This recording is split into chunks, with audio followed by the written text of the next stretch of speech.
નમસ્કાર વિદ્યાર્થી મિત્રો, અમારી યુટ્યુબ ચેનલ જીટીયુ ટેકમાં આપ સર્વનું સ્વાગત છે.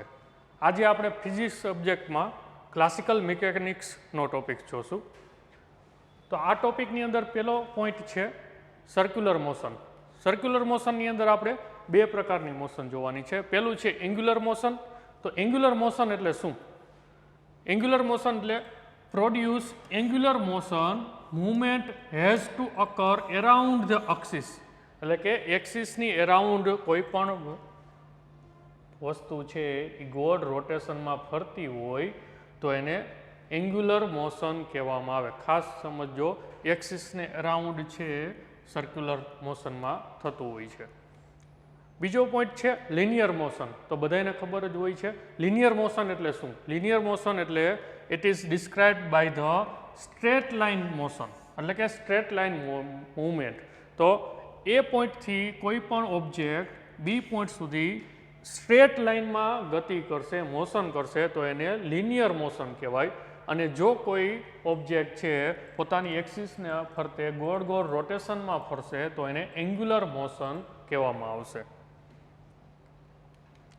આગળ જોઈએ, બીજો પોઈન્ટ છે આપણે સેન્ટ્રીપેડલ ફોર્સ.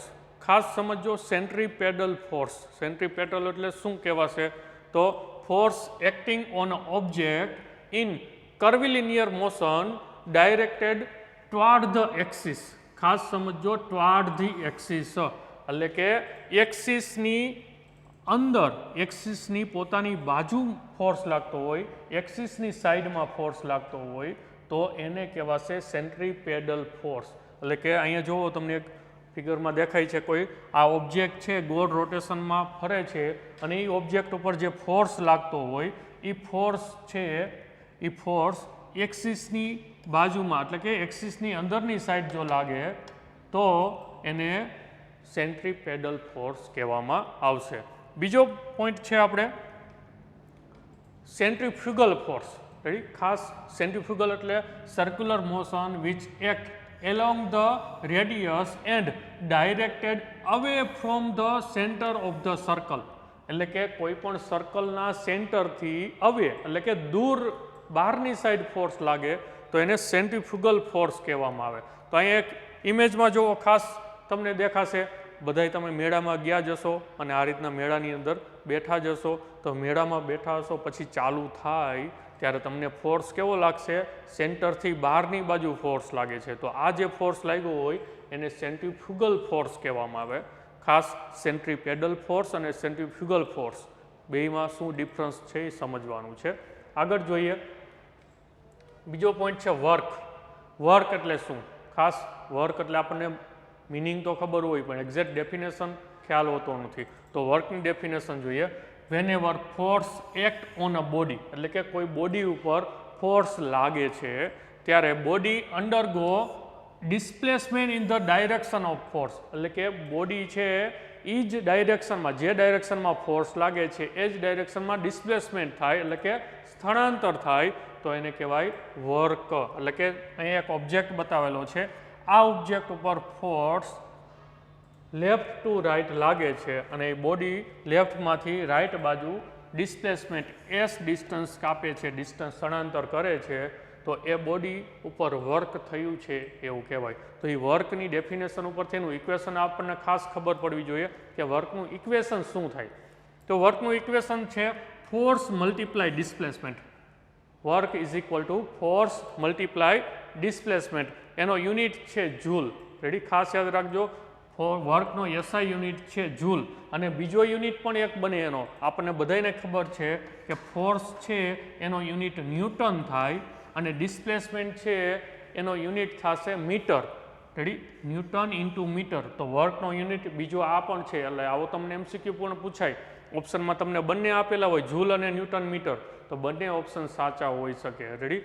એટલે વર્કનો યુનિટ છે ન્યૂટન ઇન્ટુ મીટર. એટલે કે 1 જૂલ બરાબર 1 ન્યૂટન ઇન્ટુ મીટર થાય. હવે આગળ જોઈએ એનર્જી. એનર્જી એટલે શું? What is energy? Energy may be defined as the capacity to do work. Work કરવાની, કામ કરવાની જે કેપેસિટી હોય એને એનર્જી કહેવામાં આવશે. એમાં બે પ્રકારની એનર્જી છે આપણે જોવાની છે, ખાસ સમજો, એક પોટેન્શિયલ એનર્જી અને એક બીજી છે કાઇનેટિક એનર્જી. તો પોટેન્શિયલ એનર્જી શું છે એના વિશે આપણે જોઈએ. What is potential energy? તો પોટેન્શિયલ એનર્જી એટલે it is energy store in a body due to its position. એની પોતાની બોડીની પોઝિશન કઈ જગ્યાએ છે એના લીધે જે એનર્જી સ્ટોર થયેલી છે એને પોટેન્શિયલ એનર્જી કહેવામાં આવે. તો અહીંયા જો એક તમને ફિગર બતાવેલી છે, એમાં કોઈ એક ઓબ્જેક્ટ છે એ જ હાઇટ ઉપર એમ માસવાળું, એમ દળ ધરાવતો ઓબ્જેક્ટ છે એ જ હાઇટ ઉપર રહેલો છે. તો એ પોતાની હાઇટ છે એ હાઇટના લીધે પોતાનામાં કંઈક એનર્જી હોય છે, એને કહેવાય પોટેન્શિયલ એનર્જી. તો પોટેન્શિયલ એનર્જીનું ઇક્વેશન આપણે બનાવવું હોય તો સિમ્પલ, બોડીનો જે પોતાનું વેઇટ હોય, પોતાનો વજન હશે, વજન વેઇટ મલ્ટીપ્લાય એની હાઇટ, વેઇટ ઇન્ટુ હાઇટ એટલે કે W into H, W into H.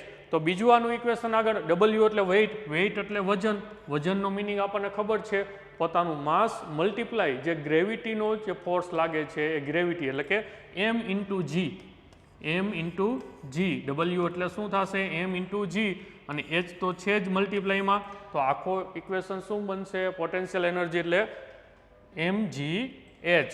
Ready? Potential energy is equal to mgh. બીજો પોઈન્ટ છે કાઇનેટિક એનર્જી. કાઇનેટિક એનર્જી એટલે શું? ખાસ ડેફિનેશન જુઓ.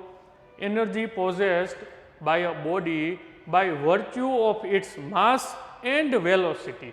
માસ એન્ડ વેલોસિટી એટલે કે બોડીનું પોતાનું માસ અને પોતાની જે વેલોસિટી, વેગ છે એ બંનેના લીધે એમાં જે એનર્જી રહેલી હોય છે એને કાઇનેટિક એનર્જી કહેવામાં આવે છે. તો કાઇનેટિક એનર્જીનું ઇક્વેશન ખાસ યાદ રાખજો મિત્રો. આ ઇક્વેશન ડાયરેક્ટલી તમને પૂછાઈ શકે. Kinetic energy is equal two 1/2 mv² થાય. રેડી? તો આ બે એનર્જી વિશેની આપણે વાત કરી. એના ઉપરથી આપણે આ જે ટોપિક જોયો એ ટોપિક ઉપરથી આપણે સિમ્પલ MCQ જોઈએ કે જેથી તમને કેવા MCQ આમાંથી પૂછાઈ શકે. તો જો ફર્સ્ટ MCQ શું છે? Centrifugal force always act. હમણાં જ આપણે વાત કરી સેન્ટ્રીપેડલ અને સેન્ટ્રીફ્યુગલ બે ફોર્સ હોય છે, બે કઈ રીતે લાગતા હોય છે એના ઉપર બતાવેલું છે. Toward the centre, away from the centre, tangential direction અને outside of the plane of motion. તો સેન્ટ્રીફ્યુગલ અને સેન્ટ્રીપેડલ, સેન્ટ્રીફ્યુગલમાં સેન્ટરથી બહાર લાગે અને સેન્ટ્રીપેડલમાં સેન્ટરની બાજુ લાગતો હોય, સેન્ટરની સાઈડ લાગતો હોય તો એને સેન્ટ્રીપેડલ કહેવાય. તો અહીંયા સેન્ટ્રીફ્યુગલ એટલે કે શું થશે? અવે ફ્રોમ ધ સેન્ટર. એટલે આ આન્સર આવશે. રેડી? નેક્સ્ટ MCQ જોઈએ. બીજો MCQ શું છે? તો જુઓ, the force that act on an object moving in the circular path and it's directed outward from the center.